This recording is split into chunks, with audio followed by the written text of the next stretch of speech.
I can freeze this moment, but I can still go out and seize this day.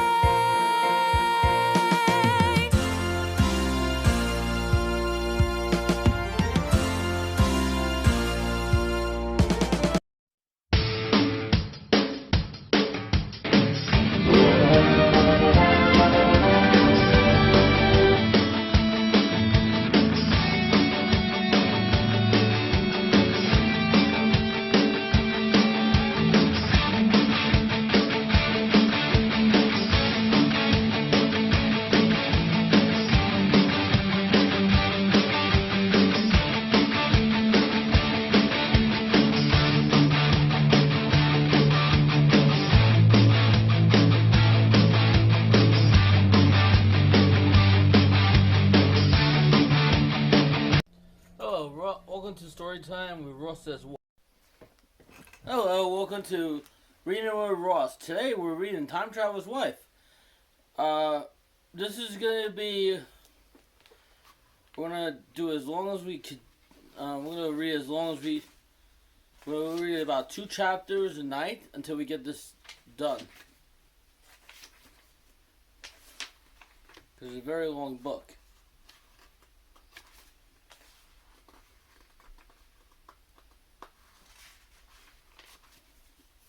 The first chapter is called "The Man Out of Time."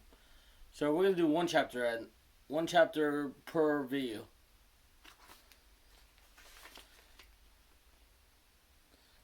Claire says the library is cool and smells like carpet cleaner. Although all I can see is marble. I signed the visitors log. Claire at Abshire. I have never been in Newberry Library before. And now that I've gotten past the dark for Bondin Library before, and now that I've gotten past the dark forbidden entrance I've exited, I have a sort of Christmas morn sense. And the library has a big box full of beautiful books. The elevator is dimly lit, almost silent. I stopped on the 3rd floor and filled out applications for a reader's card. Then I go upstairs to the special collection. My boots' heels wrap the wooden floor. The room is quiet and crowded, full of solid, heavy tables piled with books and surrounded by readers. Chicago autumn morning shine through the tall windows. I approach the desk and collect a stack of call slips. I'm writing a paper for an art history class. My research topic is Kalsmont Press concert. I look at the book itself and fill out a call slip for it. But I also wanted to read about paper making at Kelmscott. The catalyst is confused. I go back to the desk to ask for help. As I explain to the woman when I'm trying to find it, she glances over my shoulder and someone passes me behind me, perhaps Mr. Tomble. Can help you, she says. I turn, prepared to start explaining again, and find myself face to face with Henry. That's her future husband. I am speechless. Here is Henry, calm, clothed, younger than I have ever seen him. Henry is working at the Newberry Library, sitting in front of me in the present, here and now. I am jubilant. Henry is looking at me patiently, uncertain but polite. Is there something I can help you with? He asks. Henry, I can barely refrain from throwing my arms around him. It's obviously he has never seen me before in his life. Have we met? I'm sorry, I don't. Henry is glancing around, us worrying that the readers' co-workers are noticing us.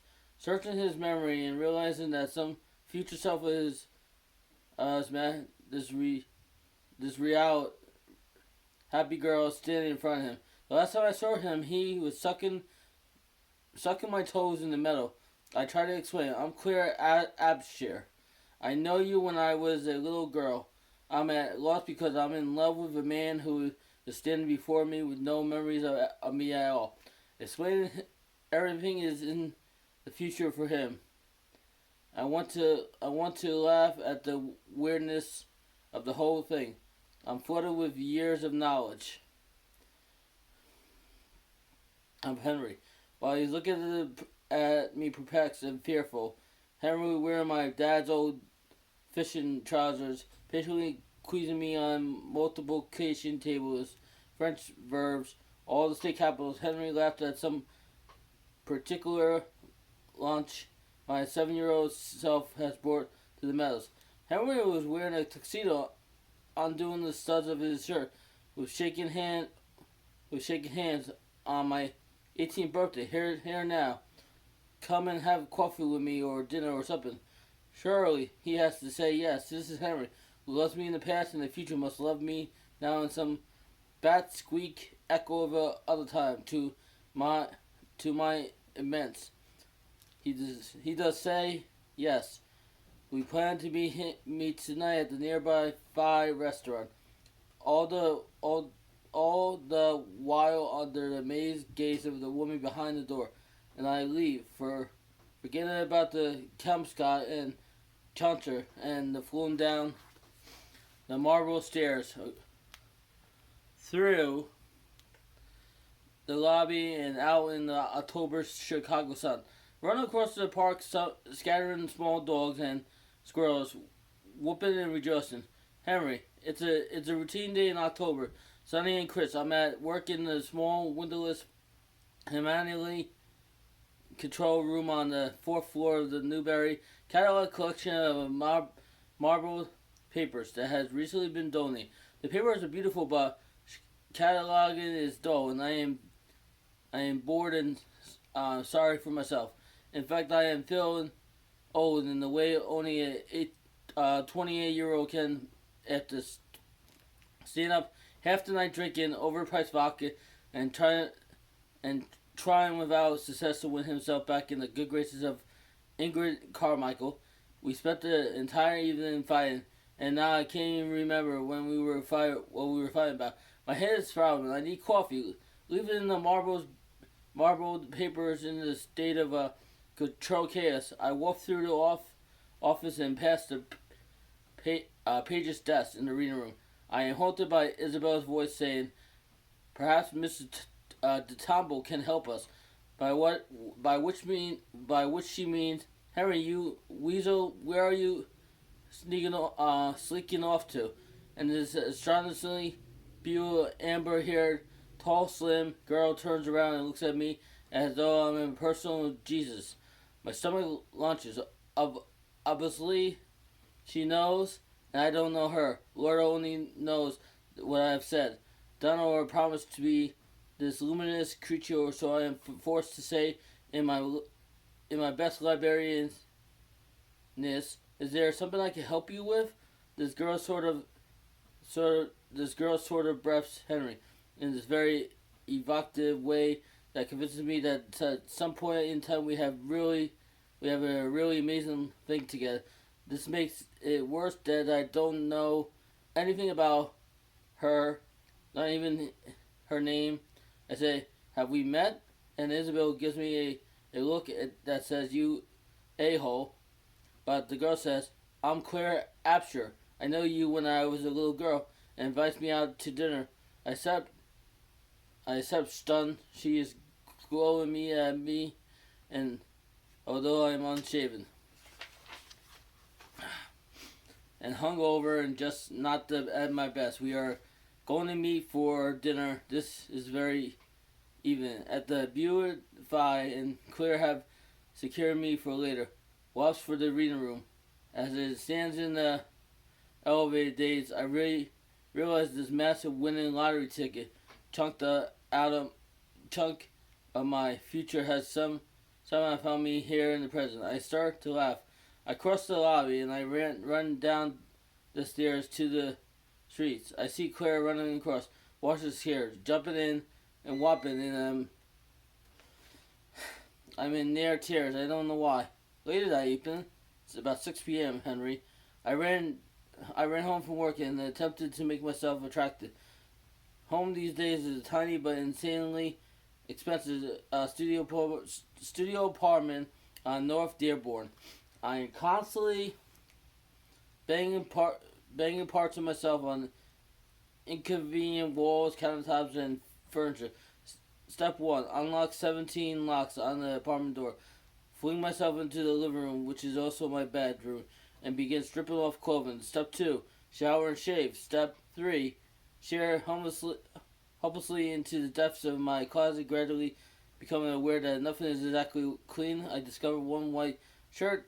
It is it in its dry cleaning bag. I decided to wear the black suit, wingtips, and pale blue tie. Step 4. Done all this, and I realized I look like an FBI agent. Step 5. Look around and realize that the apartment is a nest. I resolved to avoid bringing Claire to my apartment tonight, even if such a thing is impossible. Step 6. Look into a full-length bathroom mirror, and behold, while I, 6'1", 10-year-old Egan Skigo look-alike in clean shirt and funeral director suits. I wonder what sort of outfit this woman has seen me wearing. Since I'm obviously not running from my future in my past, wearing clothes of my own, she said she was a little girl. A pool of unanswerable runs through my head, and I stop and breathe for a minute. Okay, I grab my wallet and my keys, and away I go. Lock the 37 locks, descend in the cranky little elevator, buy roses for Claire in the shop in the lobby, walk 2 blocks to the restaurant in record time, but still 5 minutes late. Claire is already seated in the booth, and she looks relieved when she sees me. She waves at me like she is in the parade. Hello, I say. Claire is wearing a wine-colored velvet dress and pearls. She looks like, by the way, John Grissom. Huge gray eyes, long nose, tiny delicate mouth, like a geisha. She has long red hair that covers her shoulders and falls to the middle of her back. Claire is so pale that she looks like waxwork in the candlelight. I thrust the roses at her for you. Thank you, says Claire, observantly pleased. She looked at me and realized that I'm confused by her response. You had never given me flowers before. I slid into the booth opposite of her. I'm fascinated. This woman knows me. This isn't someone past an acquaintance of my future hearings. The waitress appears and hands us menus. Tell me, I demand what? Everything I mean. Do you know what? Do you understand what I do not know you? I'm terribly sorry about that. Oh no, you shouldn't be. I mean, I know what this is. Claire lowers her voice. It's because for you, none of it has happened yet. For me, well, I've known you for a long time. How long? About 14 years. I first saw you when I was 6. Jesus, have you seen me very often? Just about a few times. The last time I saw you, you told me to bring this to dinner. When we meet again, Claire shows me a pale blue child's diary. So here, she hands it to me. You can have this. I open it to the place marked with a piece of newspaper. The page which has 2 Cocker Spaniel puppies lounging in the upper right hand corner is a list of dates. It begins with September 27, 1977, and it's 16 small blue puppies pages laid on May 24th, 1989. I count. There are 152 dates written with a great care in the large open Palmer method blue pale point of a 6-year-old. You made the list. They're all quaint.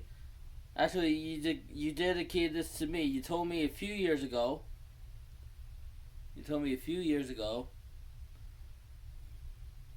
That you memorized the dates from the list, so I don't know how exactly this exits.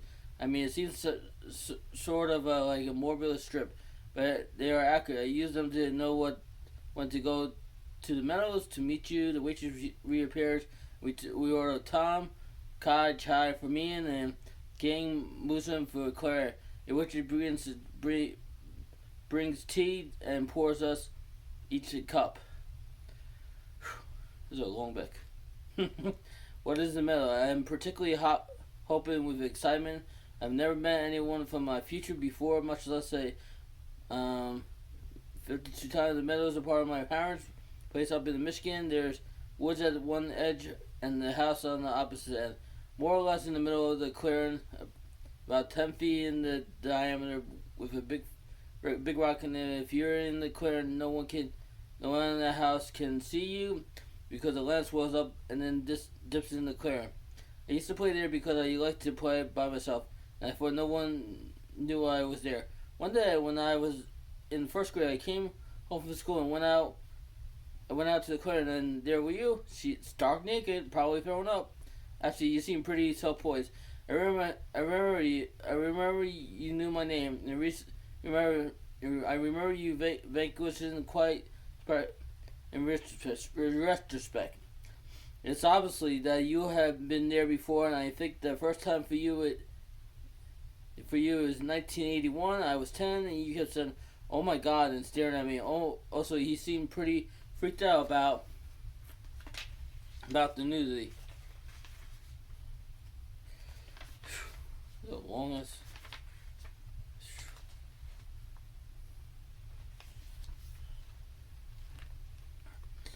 And by then I had just kind of took it for granted, and that old new guy was going to be magically appearing from the future and demand clothing. Claire smiles and food.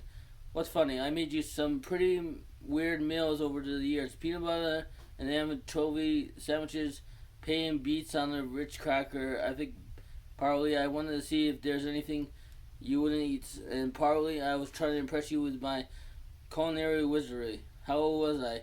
I think the oldest I've seen you was 40-something. I'm not sure about the youngest. Maybe about 13. How old are you now? 28. You look very young to me now.